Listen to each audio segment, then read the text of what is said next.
Joist installation. Control the crown of the board. Before installing your joists, you must ensure that the joist is crowned up. Hold the board flat, look down the line the board makes, and you'll be able to see a natural arch. You want that arch to be pointing upwards, crowning up, so that all your joists are secure and straight as possible. This will contribute to the overall strength of the deck. Rule 345. To create a precise 90-degree angle with your house, we advise using the 3-4-5 principle. 3 and 4 are the side of the triangle, and 5 is the hypotenuse. You can also multiply these numbers by 2 or 3 to be even more accurate. 6, 8, 10, or even 9, 12, 15 will ensure that you have a nice 90-degree precise angle.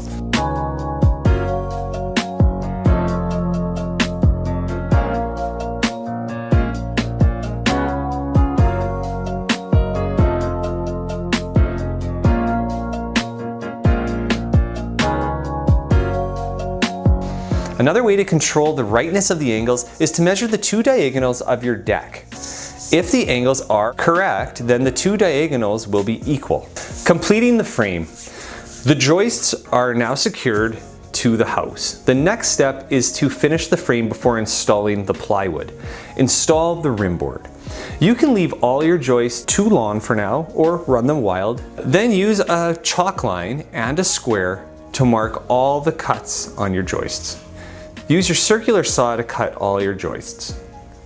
Hurricane ties. Use hurricane ties to attach the joist to the beam. Use the same nails as you use for the joist hangers. Use joist hangers to attach end of joist on the beam for the case where the beam and joist are at the same level. Interval bracers. Add some bracing in between your joists. We use a chalk line to mark the middle of the joists and then put a piece of wood on each side of the line. The idea is that you are bracing the joist in the middle of it all the way through the deck so that it is a solid, strong frame. Also, if the deck is longer than 14 feet, we recommend 2 rows of blocking for a nice, secure frame. This is the perfect time to run your wires or gas line because after this step, the access will be very reduced and you will spend more time and energy to install these things after the fact. So plan wisely and stub up your gas lines, run your power lines before you do the next step.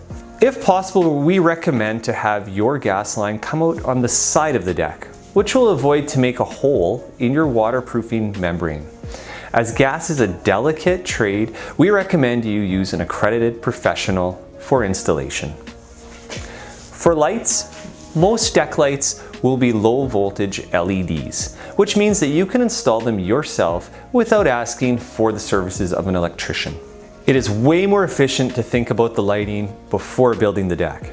The wiring has to be installed while the deck is just framed without the sheeting on top. We recommend using a 12-2 underground low voltage wire and use LED low voltage lights. We recommend using a transformer with a photo cell to have an automatic lighting when the sun goes down. We are now nearing completion of the framed deck, but before going any further and installing your plywood, ensure a few things. Make sure your slope is correct. Remember, it's 1/4 inch per 4 feet. If you need to adjust the slope, you can adjust the nut up or down accordingly. Remember to use hurricane ties, and overall just look at it, walk on it, make sure it feels really solid